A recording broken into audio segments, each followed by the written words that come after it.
ជនល្បីល្បាញដែលបរិភោគអាហារតមសាច់ Brad Pitt តារាភាពយន្ត Carl Lewis ម្ចាស់មេដាយកីឡាអូឡ িম্প ិក Amitabh Bachchan តារាភាពយន្ត Bollywood ឥណ្ឌា Abraham Lincoln អតីតប្រធានាធិបតីសហរដ្ឋអាមេរិក Albert Einstein អ្នកវិទ្យាសាស្ត្រ George Harrison តន្ត្រីករ Pythagoras គណិតវិទូជាយូរលង់ណាស់មកហើយមនុស្សបានសម្លាប់សត្វពួកគេនឹងសម្លាប់គ្នាទៅវិញទៅមកពិតប្រាកដណាស់អ្នកដែលបានបណ្ដុះគ្រាប់ពូជនៃការសម្លាប់និងទុក្ខវេទនានឹងមិនអាចទទួលបាននូវភាពរីករាយនិងសេចក្តីស្រឡាញ់ឡើយ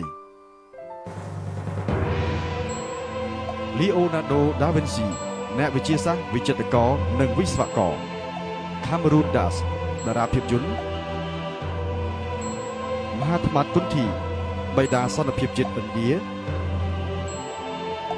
Henry Ford ស្ថាបនិកក្រុមហ៊ុនរថយន្ត Ford Abdul Kalam អតីតប្រធានាធិបតីឥណ្ឌា Martina Navratilova កីឡាករវាយកូនបាល់ Paul McCartney តន្ត្រីករ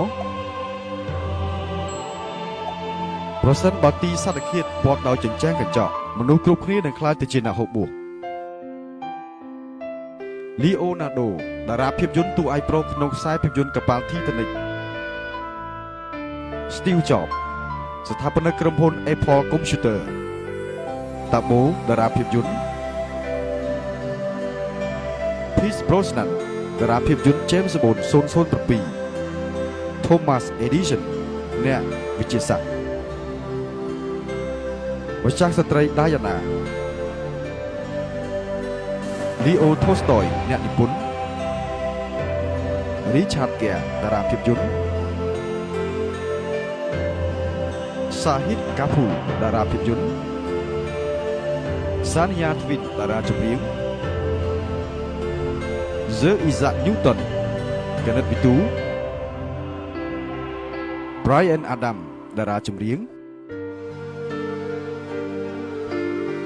Annie Hathaway តារាភាពយន្ត Viswanathan Anand កីឡាករលេងអុកពិភពលោក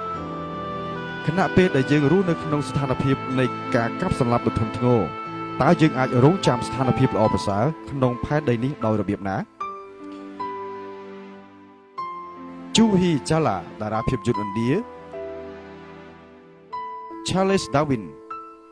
ធម្មជាតិវិទូនិងកវីនិពន្ធ Jane Goodall តារាភាពយន្ត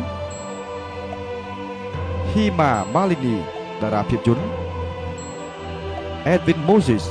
ម្ចាស់មេដាយមាស2គ្រឿងក្នុងវិញ្ញាសាររត់ផ្លោះរបា Ralph Waldo Emerson អ្នកនិពន្ធបែបលបងប្រាជ្ញាទីសត្វឃាតដ៏យូរលង់នឹងក្លាយជាសមរភូមិប្រយុទ្ធដ៏ខ្លាំងក្លា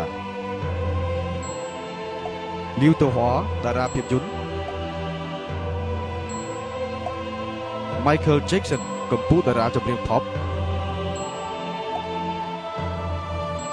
អ្នកស្រីអ៊ុងសាំងស៊ូជីអ្នកនយោបាយល្បីល្បាញនៅប្រទេសមីយ៉ាន់ម៉ា Lee Hsien Loong តារាភាពយន្ត Chen Long តារាភាពយន្ត Willem តារាភាពយន្ត